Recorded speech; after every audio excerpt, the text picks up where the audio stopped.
Today we're talking about what came before the Big Bang, because I can't tell you how many times I get this question in chat, and most scientists today believe that there was absolutely nothing before the Big Bang. But we're going to see, does that really make logical sense? Because actually what came before the Big Bang is an incredible secret, the answer to everything. And some scientists are actually starting to come around by believing in at least something before the Big Bang. Now, even the ancient Gnostics believed that before material reality, there was a realm of pure light. The Stoics believed that the world and the universe was born in fire and would be consumed in fire, only to be born again. So we're going to take a look at all these different ideas and in the context of what some scientists are starting to say today, and see what exactly came before the Big Bang and what it has to do with where we are headed.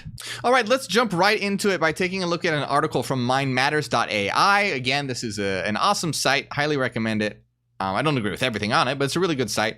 And this is about the Big Bang. Theories around the Big Bang provide an interesting test of the concept. So let's just start with this, and you'll see where I'm going with this. So hold on, let me. Okay, the Big Bang is for most the beginning of all science questions about the universe and the mind, and all that many dislike the well, that's a weird sentence. And the mind and all that many dislike the Big Bang. I think that was I think that's an error in the that sentence does not make sense, so I think that's an error in the article. But anyway, while it makes the best sense of the universe, it implies that there is a God. What are the arguments either way? Okay, so meaning that it implies a God is this, the Big Bang is the idea that, all reality sprang from an infinitesimal point called a singularity and arose from that. And then people go, well, what came before the Big Bang? And some people go, well, God caused the Big Bang. Some people say that it's not possible to talk about what came before the Big Bang because there was no before, because time didn't exist before the Big Bang. But we're going to see that, you don't need to have any of those options. You can have a much more logical and consistent understanding of what came before the Big Bang. We can know it. So some see the Big Bang as being caused by a god, and then others see the Big Bang as engineered, though not by a divine mind. Now, do you see already this false dichotomy being brought up here? Okay, you're having, well, either it was, created by naturalistic phenomena, whatever that may be, or God did it. Now, this is a false dichotomy, and you're going to see in Hyperianism, you don't have to have either one of these assumptions. Okay, you don't have to appeal to supernatural God, and you also don't have to appeal to illogical,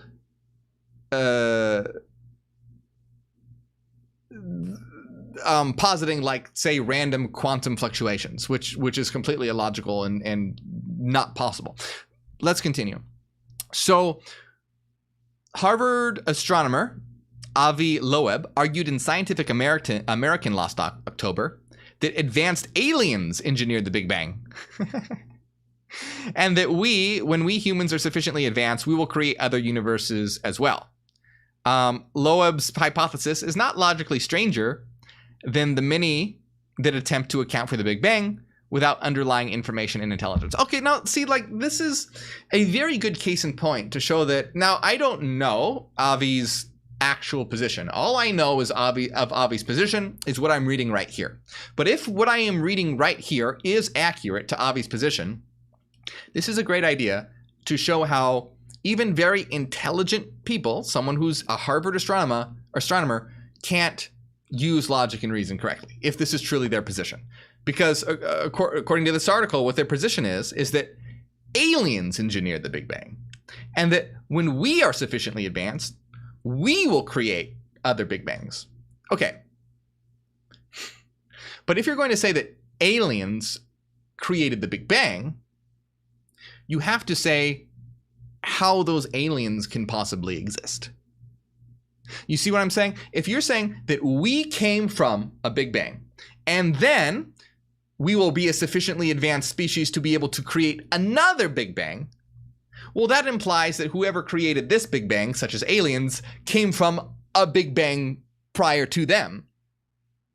So, by saying that aliens started the Big Bang. Oh, wow, we have an answer, everybody. We know what came before the Big Bang. It was aliens. That doesn't answer anything, because what caused the Big Bang that created the aliens?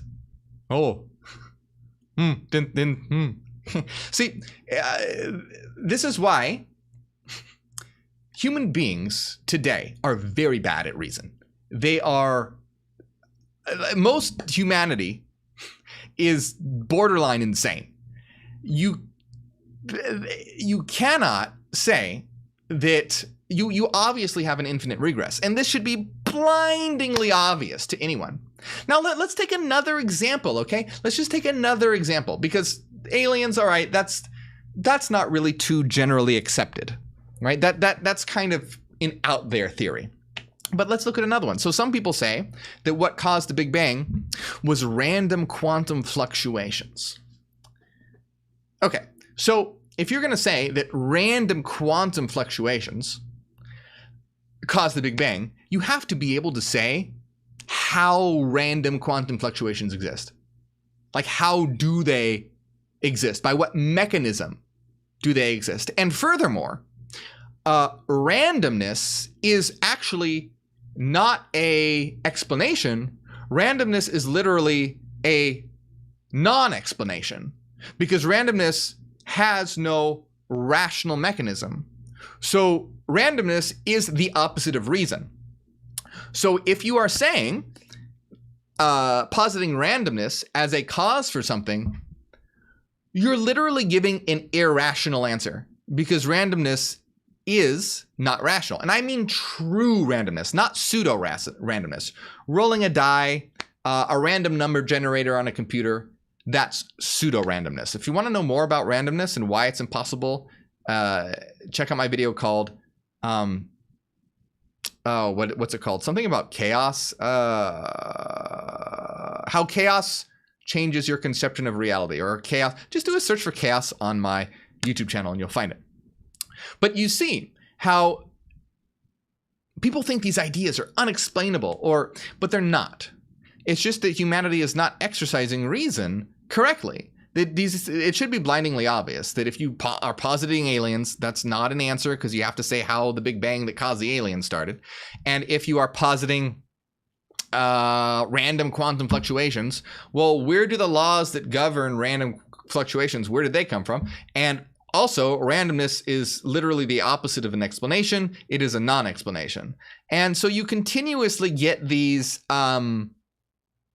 ideas that are nonsensical logically, and even people who say, well, you can't talk about before the Big Bang because time started at the Big Bang, so there was no before the Big Bang. You don't need time to have logical sequence. Logical sequence can occur in the absence of time. So you can have a logical before and not a temporal or even a spatial before. So even of the lack of space and the lack of time, you can have a before.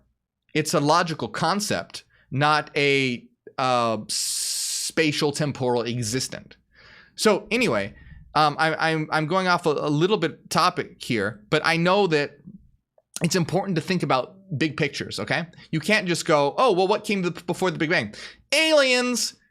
You have to follow through and then think about, well, what created the aliens? You can't just go, well, what started the Big Bang? Quantum fluctuations. How do quantum fluctuations exist? By what mechanism? You can't, and how the hell does randomness play into it when randomness is a non-explanation? You can't even say, well, God did it, because how is it that God can exist with all the attributes that you assign to God as, regarding whatever specific religion you're referring to as some sort of external creator God? So, my point is that all the explanations given are irrational. Humans are borderline crazy. This should be obvious that these questions are irrational. And don't think that, oh, wow, it's too difficult for people to, you can understand this. You can. It's not like, well, this is beyond the capacity for human beings to fathom. No, we can understand this, and we're going to talk about this. So let's continue here. It's just one of the things that frustrate me very much is that you have people that are considered intelligent, that are making obvious rational blunders, blindingly obvious rational blunders. It's how does the Earth stay how come the earth doesn't fall? Well, it's because it's on the back of an elephant. Well, what's the elephant standing on? A turtle. What's the turtle standing on? Another turtle. And obviously that's not an answer. This is a famous philosophical story while I'm talking about turtles and elephants. It's a philosophy thing. But anyway, let's continue here. It's just very frustrating to me when what should be obvious is not. And that applies to everything. It applies to scientific theories. It applies to economics. It applies to government. It applies to world affairs. It applies to culture. Just the fact that people are going out, killing each other, hating each other because people are different colors, or they don't like what's between their legs, or they don't like a certain gender. Come on, for fuck's sake. What kind of madhouse is this place? Just Jesus Christ, don't be an asshole. It's simple. Now, okay, so let's continue here before I get way off track.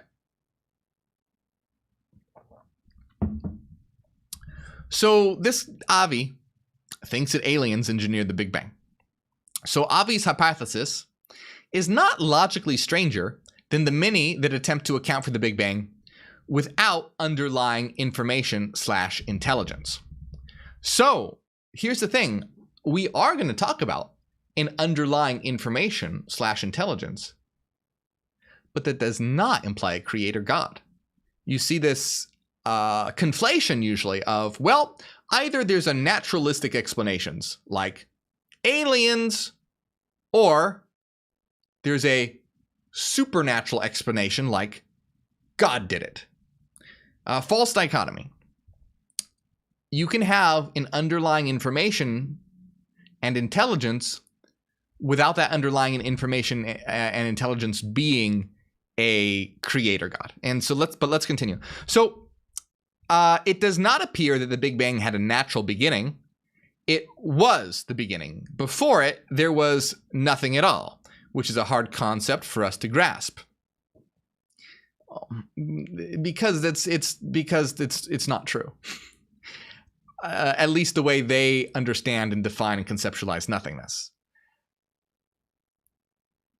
The reason why it's hard, oh man, see, this is another thing. Oh, it's really hard to grasp that. It's because it's not fucking true and doesn't make sense and it's illogical. That's why it's hard to grasp.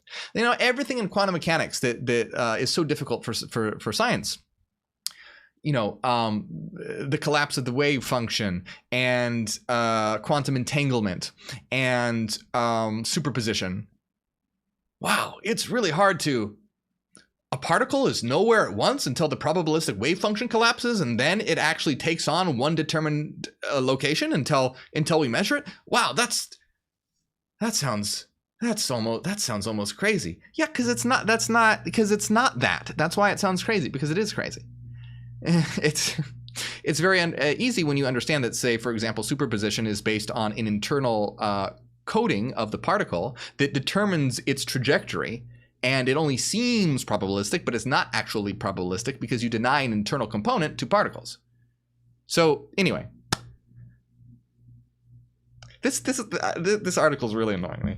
This website's great, but this article is really annoying because it just highlights the absurdity of humanity, at least in the scientific context. All right, so before there was nothing at all, which is really hard for us to grasp. Of course it is. So in a debate with naturalist philosopher David Papineau and theistic neurosurgeon Michael Egnor, described it as an effect with no physical cause. Despite their differences, Papineau agreed with that. So this is interesting. So you're going to have a naturalist philosopher, David Papineau, with a theistic neurosurgeon, Michael Egnor. Now, Michael Egnor is an interesting individual. Michael Egnor is a neurosurgeon who has come to a conclusion that reality is either panpsychist or idealist.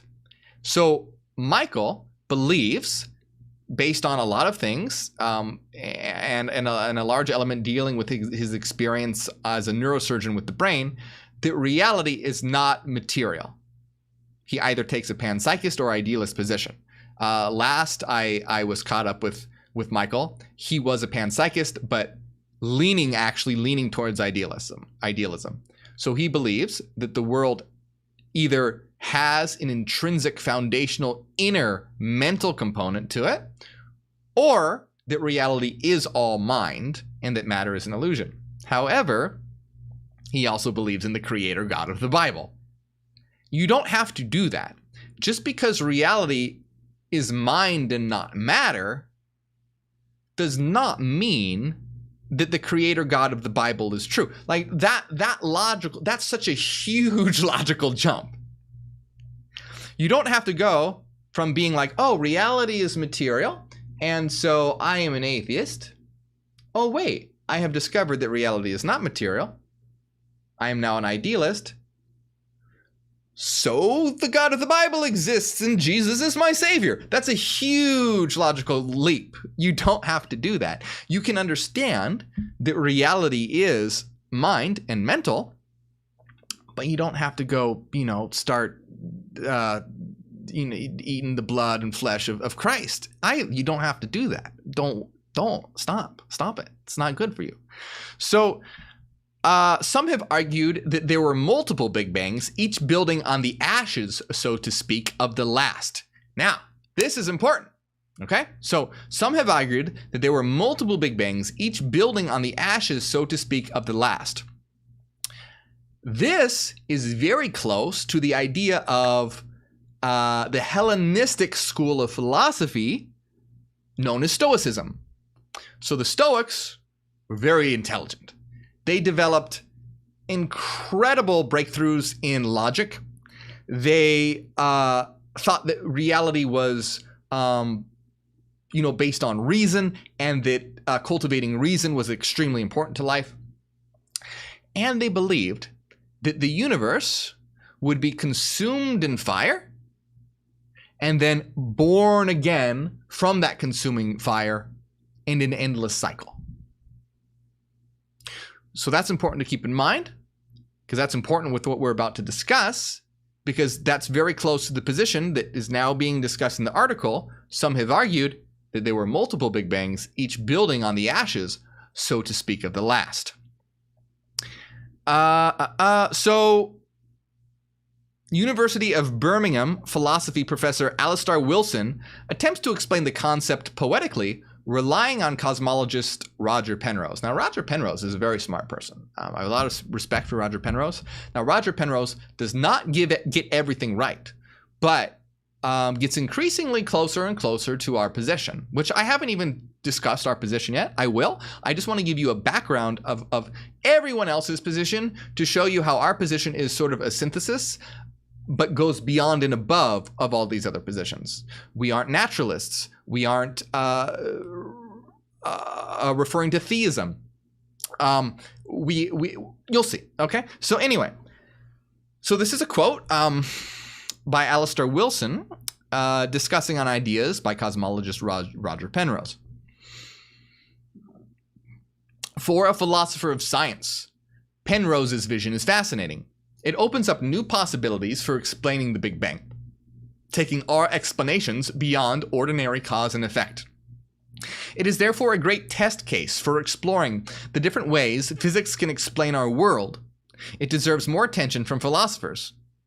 For a lover of myth, Penrose's vision is beautiful. In Penrose's preferred multi-cycle form, it promises endless new worlds, universes, born from the ashes of their ancestors. Sounding very close to Stoicism, is it not? It is in one cycle form. It is a striking modern re-invocation of the ancient idea of the Ouroboros, or world serpent. In Norse mythology, Jormungandr is a child of Loki, a clever trickster, and the giant Angerboda. And it consumes its own tail, and the circle creates and sustains the balance of the world. But the Ouroboros myth has been documented all over the world, including far back as ancient Egypt. So anyway, it's just this mythological idea of cycles. And if we want to get away from myths, we can talk about Stoicism, who were all about reason and not interpreting it through myths. But anyway, the point is this idea of being a cyclical reality you can find all over the place. So the Ouroboros of the one cyclic universe is majestic indeed. It contains within its own belly our own universe, as well as every one of the weird and wonderful alternate possible universes allowed by quantum physics. Well, That's not true. But let's press on.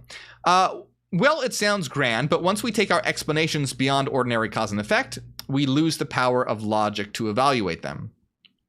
So let's see if that's true, though.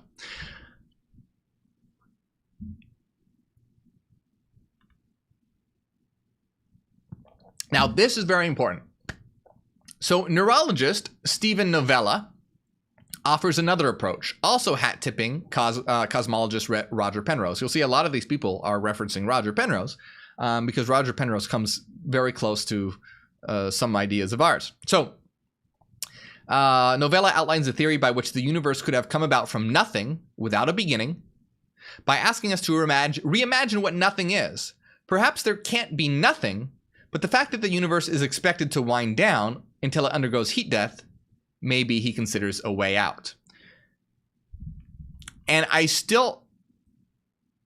Okay, let me just see how long this is because I want to...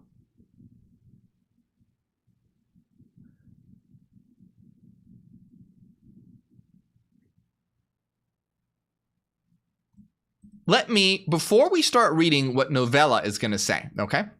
Let me explain to you in a nutshell. Remember, this is a very quick explanation of our position as Hyperians of what came before the Big Bang. So reality, as Hyperians, we are, to say that we are idealist, dual aspect monists. Essentially what that means is that all reality is mind, and that's it. Reality is mind, and mind has two aspects to it. It has its formal structure, how it's structured, and then it has how it's experienced, how we experience that structure. So also in Hyperianism, reality is rational/mathematical. So mind is expressed via mathematical sinusoidal waveforms and frequencies. So these frequencies, these sinusoidal waveforms, they are thought. And these frequencies, these waveforms are structured according to a mathematical system that is a complete and consistent set contained within an autonomous unit known as a monadic mind. Now, I know that's a bit of a mouthful, but essentially what this means is that reality is mathematical and it is mind defined by frequencies, and each one of us is an eternal mind, which is a mental entity that contains these frequencies within it. So this is important to understand. Mind, frequencies, can give rise to matter via a process, a mathematical process known as a Fourier transform, which you will find everywhere. It's important in digital processing and radio waves and electromagnetism and engineering, just everything you can possibly imagine. The quantum mechanics, you'll find Fourier mathematics almost everywhere. It's intrinsically important. It's a critically important component to a wide range of subjects. So reality is mind. It's mental. And material reality, what we see, sense, touch, and feel all around us in this extended universe based on space and time, are simply a construct of mathematical functions. So what this means is that when we wind back the clock all the way before the Big Bang, well, what was there? It was just a singularity. And a singularity is really nothing at all, except this nothing is a fullness. And what I mean by a fullness is that this nothingness is only nothing in terms of space and time.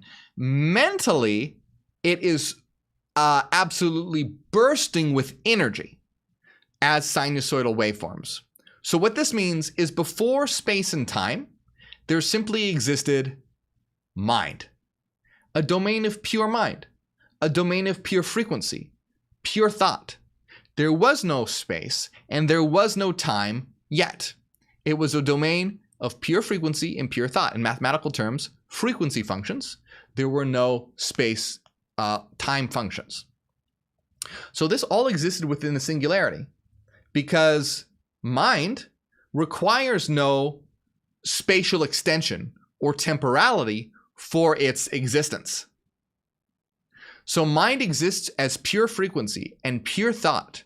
Now this in Hyperianism, this domain of pure frequency and pure thought, we call the source, or the source singularity. Now, these frequencies and thought can be arranged in specific ways. When these frequencies go from in phase to out of phase, something occurs.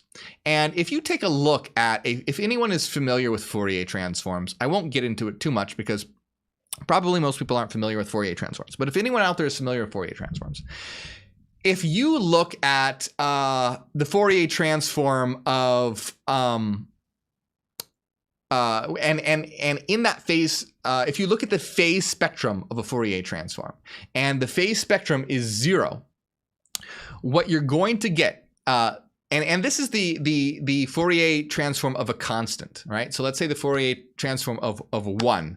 If you take a look at the Fourier transform of a constant of 1, you'll see that its phase spectrum is 0, which means there is no phase. So in terms of space and time functions, what do you get? You get a Dirac delta function, which is a singularity. Okay, so if you don't know what that means, here's what that means. Reality is mind and reality is frequency. When that frequency is in perfect harmony, complete symmetry, there is no spatial extension. There is no domain of space and time. But however, when division or the breaking of symmetry occurs by introducing phase relations to those frequencies, then you start to get extensions within space and time. So what does this mean? One can understand this as meaning that before the domain of space-time was a perfect domain of mind. But when this domain of mind went from harmony to out of harmony, this generates the extended universe.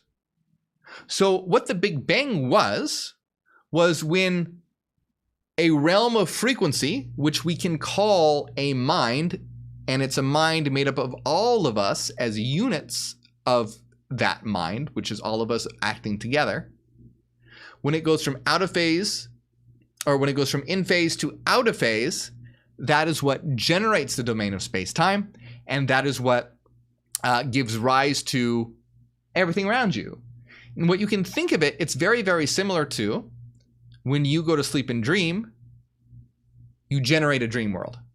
So likewise, when we as a collective, the singularity giving rise to the Big Bang was the moment that we together began to dream this stable collective dream. It's a stable dream. It's not one that just goes away or acts erratically according to the will of one or two minds. It is a collective result of frequency interaction that gives rise to a stable domain of space and time, the holos. So, in a nutshell, this is what happens. Reality is mind. From that, we get the Big Bang, and the Big Bang is us evolving and going through, we connect to avatars, learn, grow, understand. Now, what we're doing is we're headed towards, in Hyperianism and in math, what we call the omega point. And the omega point is a return to a singularity, okay? So we began the domain of space-time, not existence itself. Existence itself is mind, and mind is eternal. Mind has no beginning or end, and this is perfectly logically valid when we think of it in terms of a logically consistent circle, because a circle, guess what a circle has? No beginning or no end. You know, if you go take a look at a circle doesn't have a beginning. It doesn't have an end. It is eternal. There's no beginning and no end, but there's nothing illogical about it.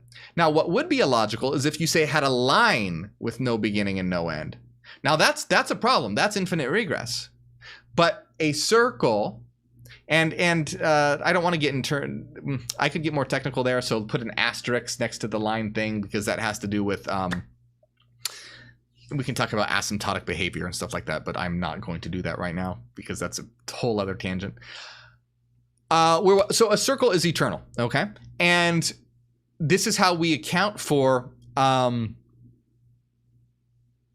eternality. And again, I could write a whole book about that, but I'm trying to make this video as short as possible. So the domain of mind is the eternal, stable mental structure of reality. It's the rule set. It's mathematics. It's what everything is structured according to. It's the laws of reason. And these laws of reason are eternal, and they must exist because logically they have to exist, because it would be impossibility for them not to. I'll get into more of that later. But I'm trying to give an outline in a nutshell, and I keep getting stuck on tangents, because that's the thing with Hyperianism. And because Hyperianism has so much to it that you have to know a little bit of everything to understand anything. You know, just one aspect of it requires, you know, an understanding of philosophy, an understanding of science, an understanding of mathematics. And I can describe it in analogies and metaphors, and that's helpful. But I like to be as rigorous as possible, and it's very difficult to do in a short time span when you require all these elements from these different subjects to be able to put it into these terms. So anyway, it's a domain of pure mind. We generate the domain of space and time via what you might call a fracturing of that mind, or a division, or an asymmetry, or an out of balance the material world generates. And then we incarnate or localize into avatars to experience this generated world together. So what we're doing is we're exploring, we're learning, we're growing and evolving.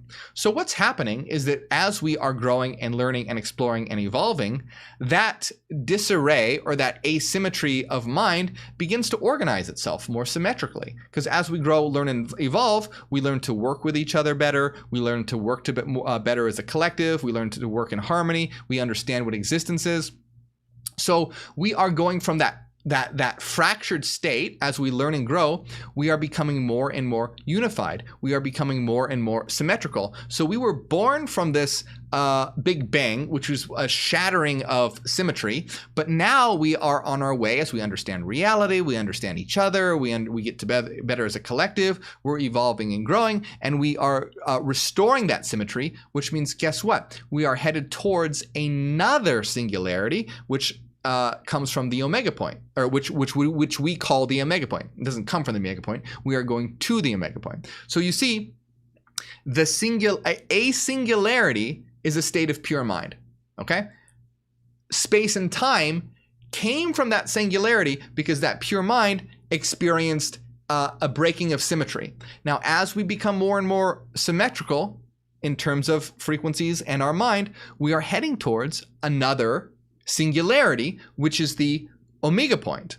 Now, the omega point, when we become so harmonized, once again, all that asymmetry begins to disappear because we are becoming symmetrical again.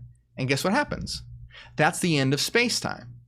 Because once we are so perfectly aligned in harmony and understanding and cooperation and knowledge, there is no longer any asymmetry. It's all symmetrical. And then mathematically, what do you get? Mathematically, you get another Dirac delta function, which means essentially that we have become so perfectly knowledgeable and in harmony that there is no more space and time. Space and time vanish because space and time is a product of asymmetry. There's no longer an asymmetry. So when we become perfectly symmetrical, space and time vanish, we go to another singularity. That's the omega point. And then once in that position, because mathematics must continue, it can never stop, another asymmetry will be introduced, and then a new Big Bang will occur, and then that cycle will continue. And this cycle will continue endlessly because we are in a cyclical reality. The reason why reality is cyclical is because it has no beginning and it has no end. Logically, we can't have something without a beginning if it's not cyclical. If reality has no beginning, it must be cyclical, because a cyclical is that logical construct that is logically consistent and sound and complete, but has no beginning. If you try to say reality is linear, but has no beginning, you're going to have a problem. So, as far as space-time goes, okay, space-time itself is going through this endless cycle of singularity to omega point, or Big Bang to omega point, Big Bang to omega point, Big Bang to omega point, this endless cycle of universes, deaths and rebirths of the universe. Behind all of that is the eternal domain of mind. That's behind it and in the background the whole time, because that's what it all arises from. So even though space and time vanishes and appears, vanishes and appears, vanishes and appears, the domain of mind is eternal and is responsible for producing that endless cycle. So we have an endless cycle of universes and an eternal mental domain behind the scenes that is responsible for this. So in mathematical terms, you have the frequency domain and frequency functions, which are eternal, and their interactions are giving rise to space-time functions, and then collapsing again to pure frequency functions, and then giving rise again to frequency functions. We can understand that in terms of the Dirac delta function, which is essentially a singularity. So there is so much information to go. As I'm talking about each one of these things, I'm thinking each sentence that I say could be an entire video. But let's, and the reason why I explained all that is because I want to point out what now this neurologist Stephen Novella is talking about and referencing Roger Penrose and what it has to do with what we're talking about. So this individual's neurologist says, perhaps the laws of reality simply do not allow for a state that we would understand as completely nothing. Correct. What most of humanity thinks of as completely nothing, the universe does not allow for it. What can happen is space and time not being there, but that's not nothing. It is a singularity of mind that remains and that must exist logically. Okay, so we have this domain of mind, and this is exactly what he's saying here. Perhaps the laws of reality do not allow for a state that we would understand as completely nothing. Correct. And that state is, in Hyperianism, what we call the source singularity, the domain of pure mind, of pure frequency. Continuing reading now. We think of nothing simply as the absence of stuff, of matter and energy. Perhaps it's more complicated than that. It may simply be impossible for there to be truly nothing in that simplistic sense. This, of course, deals with the ultimate nature of reality, where physics borders metaphysics. We've talked a lot about this before. Go watch my video on physics versus metaphysics. And yes, it does. And scientists are completely at a loss as to what metaphysics is and how to do proper metaphysics. Metaphysics has nothing to do with, chakras and ghosts and crystals and mysticism and woo-woo. Metaphysics is simply deals with topics like ontology, substance, and cause and effect, free will, determinism, indeterminism. Whenever you make a statement about what reality is, you're making a metaphysical statement. So when a scientist says reality is material, that's a metaphysical statement because you're making a claim about what reality is rather than describing how reality works. You see, there's a difference between description and explanation. So what if the maximally expanded and cold universe mathematically approaches the identical state as the singularity that resulted in the Big Bang? So see what he's saying here. He's saying, because science posits that, that the universe, this is like the heat death of the universe where it's maximally expanded. It's the end of the universe. So what this individual is saying is, what if the end of the universe mathematically approaches the identical state as the singularity that resulted in the Big Bang? This is our position. This is our position, all right? The end of the universe will literally mathematically approach the identical state as the singularity, and we know that singularity to be a domain of frequency of mind that resulted in the Big Bang. That's our position. That, yes, correct. Again, our human minds, limited by the frame of the earth, cannot wrap around this concept, but we can crunch the numbers. Yes, we can wrap our minds around the concept. And we can crunch the numbers because it's a mathematical domain.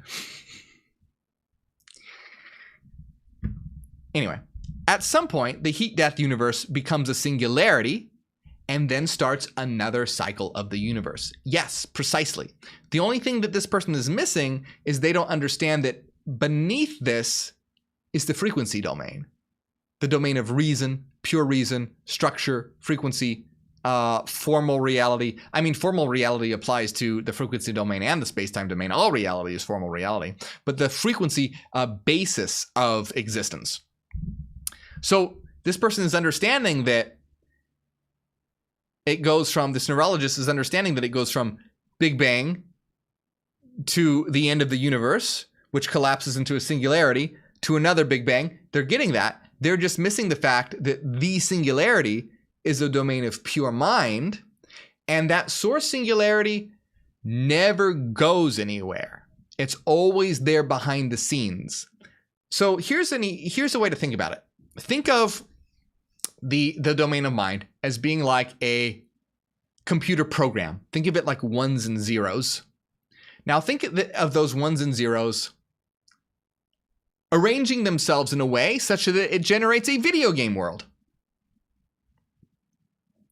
And as the game gets played, the code doesn't go anywhere. It's still behind the scenes changing as the game changes. Now, in our analogy, it would be when the game would reach such a state of such perfection, and the code would reach a state of such perfection, that the game would stop existing. Because if you have a game, then there's some sort of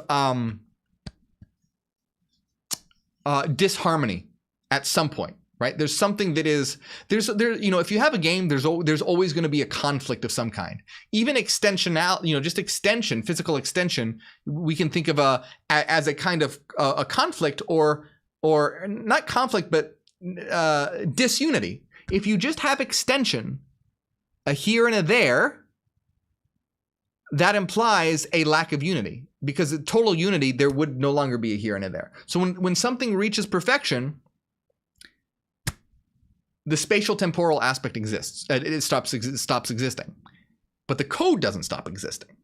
So in the game metaphor, it would be this game, and then the game reaches so perfect. Well, then the game doesn't exist anymore, but the code still exists, and then the code can rearrange itself to generate another game, and the process continues. But the code is always behind the scenes changing.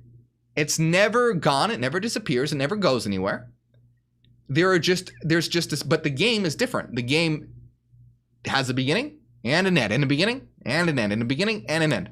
But the code is always there eternally. So, this individual is understanding that the game starts and then collapses and starts and collapses and starts and collapses, and they're even acknowledging that there's a singularity. Of course, but they're missing the part where there is the code behind the scenes.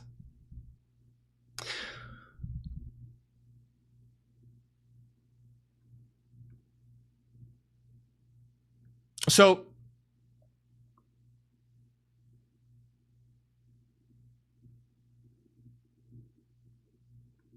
the best analogy is a ring or a circle, right? Like I was saying, a circle, which we just keep going around and around the ring forever.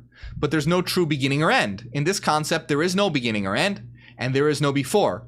There is just a bound infinite loop. This solves the something from nothing problem, because the universe did not come from anything. It just always was. That's not quite true. Well, it depends what you mean by the universe. Because, see, the thing is that for naturalists, like he's a naturalist, this individual. So when he says the universe, for this person, that's all reality. For us, there is existence beyond the universe. The universe is just the contingent manifestation of mind that people mistake as being matter, but is not actually matter. It's a manifestation of mind.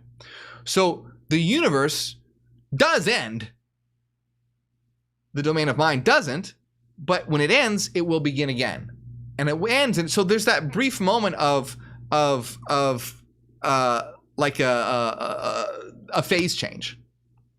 So, I mean, it's literally a phase change. So, and then so now the person is talking here.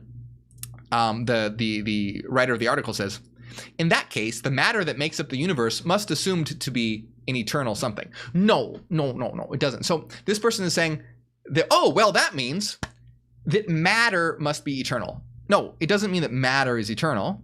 It means that there is an eternal aspect and component to reality that gives rise to matter. It's not the game that's eternal, it's the code that's eternal.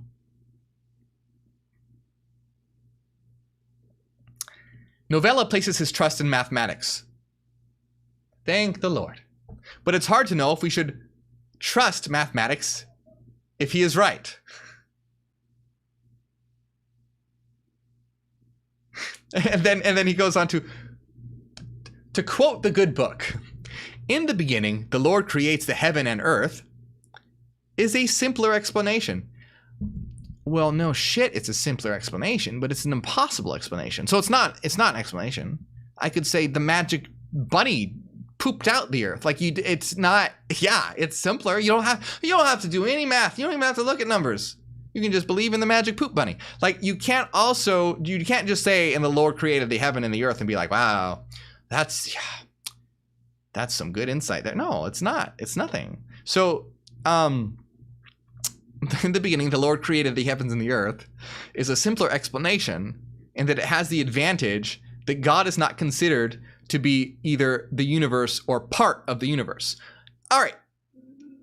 Okay, so let me just continue. Eternal existence is simply part of the nature of God, but that makes more sense for God than for the universe. Okay, this is like right but very wrong at the same time. Because so they're saying that God isn't considered part of the universe, and it's not the universe, but it's an existence. Eternal existence is simply the nature of God. Okay. There's just so much a mishmash of illogic going on here. First of all, throughout the idea of God, right? There is no creator God. A creator God is a logical impossibility. That cannot happen. That cannot exist. The decent thing that this person is saying is that maybe there's an eternal aspect to existence that goes beyond just the universe. Yes. But it's not Jesus. It's us. It's the domain of mind. It's the frequency singularity. It's a logical domain. It's a domain of mathematics. And this domain must exist. And it is a domain of pure mind that is... I will do a full video on why it must exist at some point, but my God, that would take a whole nother video. But it relies on, it has to do with what we were talking about before, with this cyclical nature of existence, okay? Because a cyclical entity is logically sound and consistent, but has no beginning and end. And we can talk about how the frequencies of reality are all rooted in circles, and how this has to do with a source formula, which is a circle, an eternal circle that generates frequency patterns, waveforms. We could show this, okay? I could go on and show you how mind is rooted in eternal Eulerian circles based on Euler's formula, the source formula. Which give rise to frequencies, and they give rise to all reality. Okay, but that would be a whole nother 2-hour video. So eternal existence. Yes, there is an eternal existence, and this existence gives rise to the natural world. The natural world is dependent upon it, just like a video game is dependent on the code of the game. You can't have the game without the code, but you can have the code without the game. So it's like saying you can have the frequency domain and the domain of mind without the universe, but you cannot have the universe without the domain of mind. So let's see. The non-theistic explanations are colorful, but it's not clear that they solve problems. Rather, they demonstrate the difficulty we have imagining absolutely nothing. Okay, well, that's because absolutely nothing is unimaginable because it does not exist. And say the non-theistic explanations are colorful, but it's not clear that they solve problems. This is because they're missing the domain of mind. They're trying they're like video game characters trying desperately to explain how the game could exist while denying the code. So they're getting closer and closer by positing, well, maybe the game starts and stops in an endless cycle. And it's like, okay, you're getting close, but you're missing the code, so you'll never get there until you acknowledge the existence of the code. So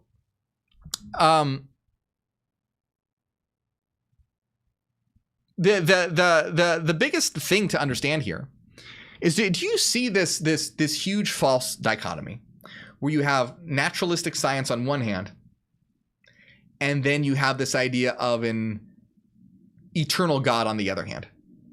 Okay, well, guess what? You can synthesize both. Get rid of the idea of the creator God, but keep the eternal aspect, and keep the idea of an endless cyclic universe. So reality wasn't created by God, and it's not just this eternal material world either. It is a domain of pure mind, denoted by mathematical frequency, which is the source singularity, that gives rise to an endless cycle of universes. So we have the eternal component. The eternal component is the domain of mind, and this gives rise to an endless cycle of universes. And this is all logically sound and consistent. There is no infinite regress. There is no positing of something without a sufficient reason for it. Everything has a sufficient reason for its existence, including the eternal domain. Everything has a sufficient reason for its properties.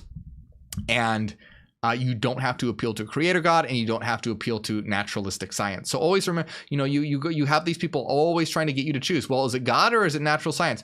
It's neither of them. It's above and beyond both of those concepts. We are the gods of this universe. We, as in that we are eternal mathematical minds that generated the domain of space-time. Now, we simply forgot this, just like when you go to sleep and dream, you forget that you're dreaming. This is because the brain has evolved as a system to localize and filter a mind for survival mechanism. And for survival mechanism to be successful, you have to filter out superfluous memories, such as memories of past lives, because you would be so encumbered by this information, you would not be able to survive, and a predator would easily take you out. So, in other words, we are the dreamers of this dream that are slowly waking up and coming to lucidity.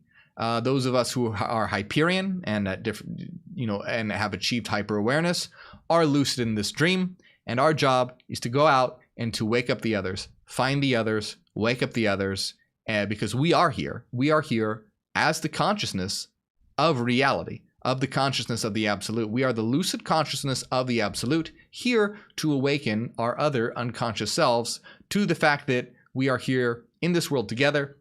Why?